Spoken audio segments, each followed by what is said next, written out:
Welcome to the Learn English at Ease podcast. We are Linda and John, and we are so incredibly excited to have you with us today. We really are. It is so great to be here with you all. So before we dive into the details of today's deep dive, we do have a really small favor to ask you.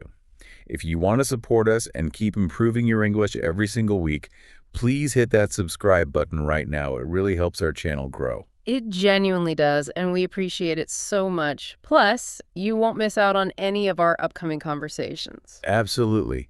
So let's jump right in. The moment that morning alarm goes off, your brain is immediately forced to make a pretty high-stakes decision. You're basically pulled from the void, forced into consciousness, and in that split second, you choose the trajectory for the next 16 hours of your life. It sounds a bit dramatic when you put it like that, but it is so true. Right. But when you look at the anatomy of our daily routines, human beings are anything but predictable machines. I mean, we don't just press a button and execute a software program. We have to navigate this really murky landscape of biology, habit, and psychology every single day. Which is exactly our mission for this deep dive. The goal here isn't just to, list out generic productivity hacks or give you a rigid timetable to follow. Definitely not. We are not about that here. No, we are looking under the hood. We want to explore how the structure of your day, from that very first alarm to the moment your head hits the pillow, fundamentally dictates your energy levels, your cognitive bandwidth, and really importantly, how you process stress. And this applies to everyone listening right now. Whether you are someone who genuinely loves a 5 a.m. start, or you are, let's say, deeply and intimately acquainted with the snooze button, there are fascinating mechanisms driving those behaviors. So let's start right there at minute zero, the morning battle. Yes, the ultimate battle. Because there is a subtle but massive psychological difference between waking up and getting up. Waking up is totally involuntary. Your eyes open. Right. Your brain just turns on. Exactly. But getting up requires this active physical act of will to actually leave the warmth of the bed. And for millions of people, there is a very dangerous gap between those two events. And that gap is usually governed by the snooze button. I mean, I will admit I have been guilty of this, but from a biological standpoint, hitting snooze is like one of the most confusing things you can do to your nervous system. It really is terrible for you. Because when you wake up naturally, your body has actually spent about an hour slowly preparing you for consciousness. Your core temperature rises, cortisol is released to wake you up. But when an alarm just jolts you out of deep sleep, you experience this thing called sleep inertia. Sleep inertia. That is a great term for our advanced learners to note. Inertia basically means a resistance to change or motion. So your brain is literally resisting waking up. Exactly. Your brain is essentially lagging, like an old computer trying to boot up. I always look at the snooze button like taking out a high-interest payday loan on your sleep. Oh, that is a perfect analogy. Right. You get this tiny bit of short-term relief. Those 10 extra minutes feel incredibly luxurious in the moment. But you absolutely pay for it with heavy fatigue later in the day. You owe the bank way more energy than you actually borrowed. The payday loan analogy is remarkably accurate because of how our sleep cycles actually work. You see, a full sleep cycle takes about 90 minutes. So when you hit snooze and drift off again, your brain attempts to start a brand new 90-minute cycle. Oh, wow. So it thinks it's going back in for a long haul. Precisely. But then the alarm goes off 10 minutes later, completely ripping you out of it. You are actively interrupting the very restorative process that your body is craving. So biologically, you are just guaranteeing that you will feel groggier than if you had just forced yourself out of bed the very first time it went off. Exactly. Now compare that biological trap to the classic early riser routine. We all know the stereotype, right? Oh, yes. The productivity gurus. Right. They wake up at 6 a.m., drink a massive glass of lemon water, maybe do some meditation, and they immediately make their bed. Making the bed is constantly pushed as the foundational habit for a successful day. Okay, I have to push back on this, though. I really do. Is making your bed actually doing anything for your brain? Or is it just a performative habit? What do you mean by performative? Like doing it just to look good or feel superior? If you are just going to mess it up again in 12 hours, does folding a duvet really make you better at your job? Or do we just like feeling super organized? That is a completely fair challenge. The act of making the bed doesn't magically give you cognitive clarity. The underlying mechanism there is actually about self-efficacy. Self-efficacy, explain that one for us. Sure. Self-efficacy is essentially your belief in your own ability to control your environment and achieve goals. By completing a small task within the first 3 minutes of your day, you give your brain a minor dopamine hit. It signals a shift from passive resting to active controlling. Okay, that makes sense. It's like a tiny victory. Exactly, but you're right to question if it's universally necessary. A night owl, for example, might leave their bed looking like a total disaster zone but still perform brilliantly at their job. Because their self-efficacy triggers are just tied to different things. Right. It's all about engineering a starting line that your specific brain recognizes. So you fight the biological battle, you finally get out of bed, and now your brain has to transition from the safety and sanctuary of your home to the high-stakes environment of the workplace. And the physical manifestation of that shift is the morning commute. The dreaded commute. It functions as a crucial liminal space, a psychological bridge, if you will. And the mode of transport drastically alters how you cross that bridge. Just consider the neurobiological difference between taking a reliable subway train versus driving a car in heavy traffic. They're completely different realities. If you're on a train, you're essentially in passive transit. You can read a book, listen to an audiobook, or just sit there and stare into space. You aren't responsible for the navigation or the survival of the vehicle. Exactly. While driving, on the other hand, requires a state of hypervigilance. You are constantly scanning for threats, brake lights, pedestrians, erratic drivers.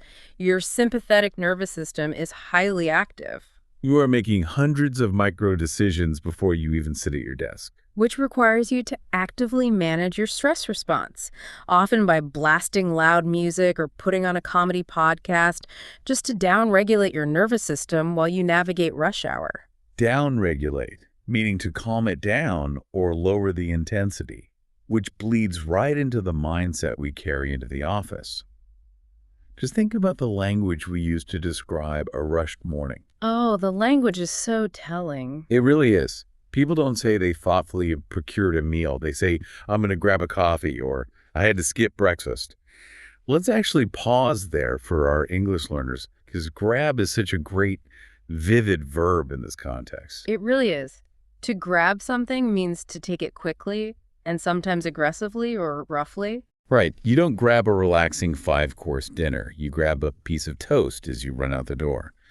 And skip means to miss something intentionally. So the words grab and skip imply a physiological state of fight or flight. You are basically in survival mode. And carrying that frantic survival mode energy into the workplace completely sabotages what organizational psychologists consider the ideal start to a workday. Which is what exactly? Well, the standard advice is to tackle your most complex, demanding tasks first thing in the morning. Your brain's prefrontal cortex, which handles executive function and complex problem solving, is generally at its peak capacity after a good night's rest. But if you've spent the last hour in hypervigilance, dodging traffic, skipping meals, and operating purely on stress hormones like cortisol, your prefrontal cortex is already compromised. Precisely. You haven't just lost time. You've burned through the very cognitive resources you need to execute those high-level morning tasks. You're arriving at the starting line completely out of breath. But the distraction is inevitable. Even if you meditate, drink your lemon water, and have a beautiful, peaceful train ride, the workday is going to throw chaos at you. It absolutely is. And how we appraise, or how we judge, that chaos dictates our energy drain. Notice how people describe workplace friction. Someone might casually say, a situation happened with the client. But another person might say a situation arose with the client. The word arose completely changes the framing there. Arose is the past tense of arise. It sounds so ominous and formal. It really does. It suggests a dark storm cloud suddenly appeared out of nowhere and demands an immediate, serious response, whereas the casual happened implies something you can just brush off. So the phrasing reflects the person's internal stress level. Exactly. Dealing with those storms requires emotional bandwidth. Research consistently shows that people with protected morning routines don't necessarily face fewer problems, they just appraise them differently.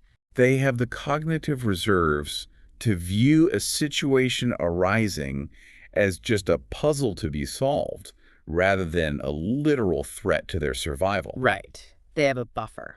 I see the logic there, totally.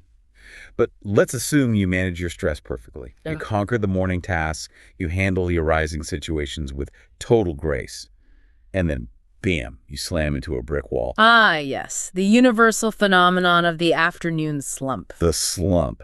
By 2:30 p.m., your eyelids feel like they are made of lead, and you are just staring blankly at your computer monitor. The afternoon slump is a powerful collision of two biological forces. First, you have the natural dip in your circadian rhythm. Around 7 to 8 hours after waking, your body's internal clock issues a mild sleep signal. It's just an evolutionary leftover. Okay, so biology is working against us. What's the second force? Second, you have the buildup of adenosine. That's a neurotransmitter that accumulates in your brain the longer you are awake, and it creates sleep pressure. Okay, so I want to ask you a very pointed question about this, tying it back to that ideal morning routine we just discussed. If the prevailing wisdom is to front-load our day meaning, tackling the hardest, most complex cognitive tasks right at 9 a.m., are we actually creating our own severe afternoon slumps? That is a brilliant question. Because it seems like we're just completely draining our brain's battery by noon, guaranteeing that the 2 p.m. biological dip feels like a total collapse. That is the exact paradox of modern knowledge work.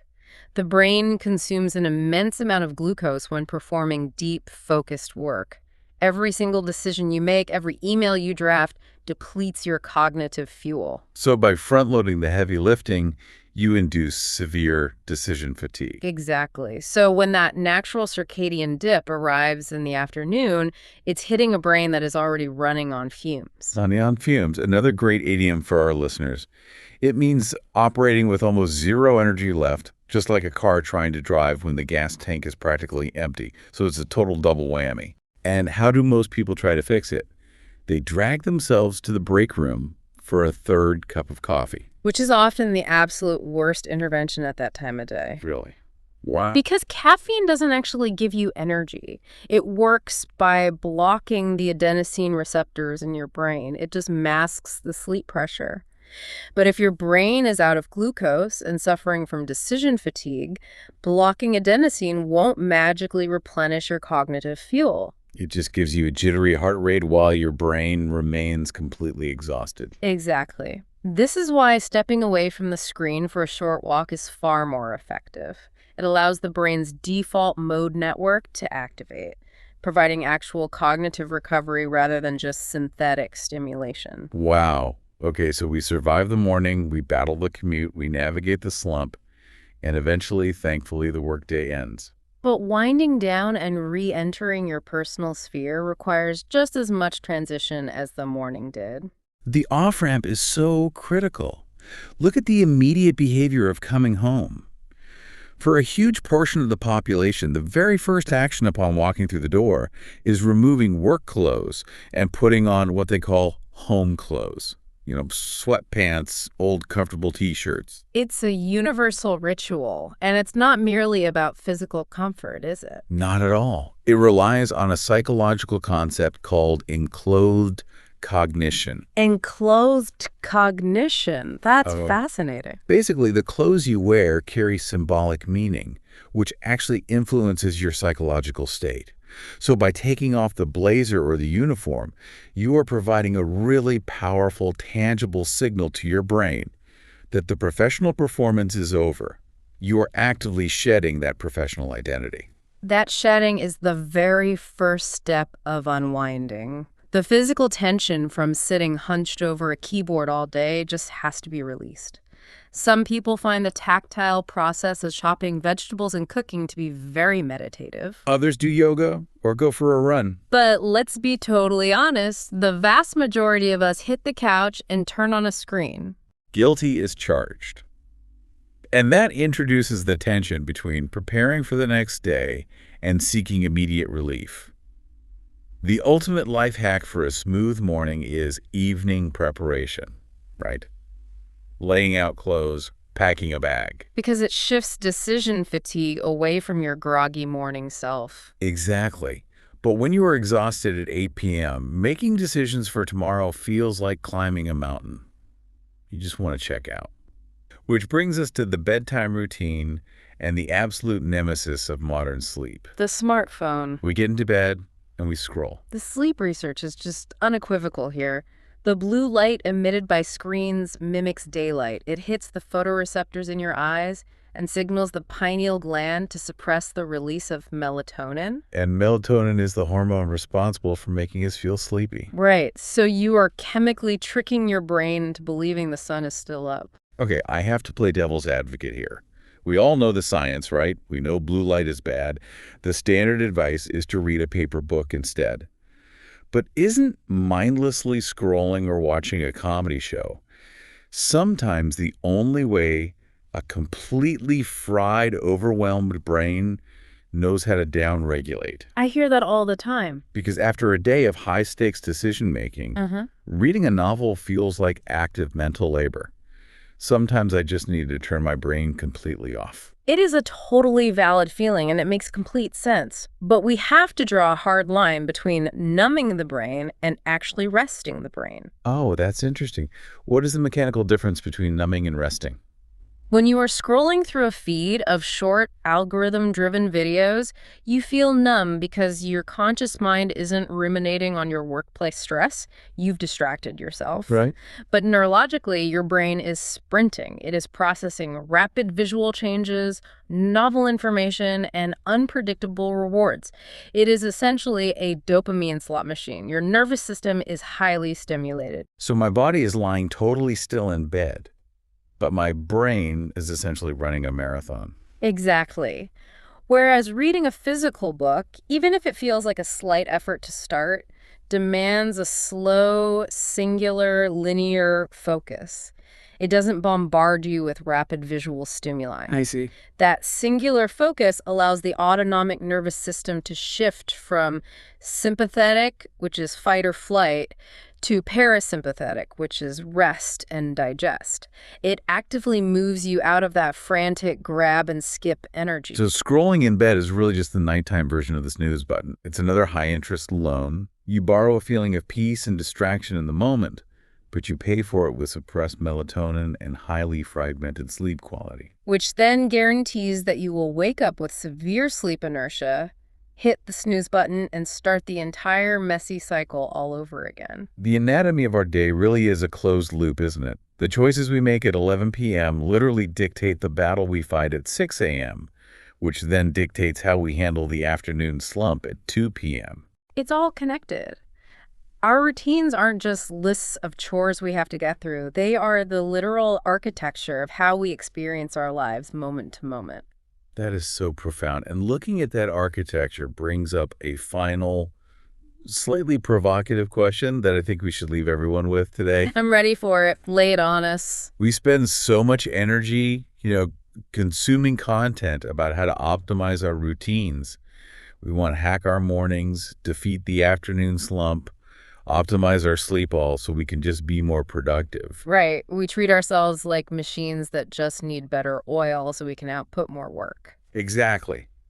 But what if the ultimate goal of a structured routine shouldn't actually be about being a better, faster worker? If it's not about productivity, what is the metric? How do we measure a good routine? What if the goal of protecting your sleep, managing your morning commute, and stepping away from the screen is simply to become a more present, peaceful version of yourself? What if we optimize our energy not to clear a to-do list, but so we actually have the emotional bandwidth to be patient with our families, kinder to our friends, and just more at ease in our own minds. I absolutely love that. Taking the focus off of relentless economic output and putting it onto internal stability.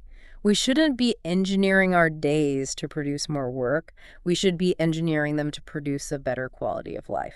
That is the real return on investment for a good routine. It really is. What an incredibly powerful thought to end on. Thank you so much to everyone for joining us on this deep dive into the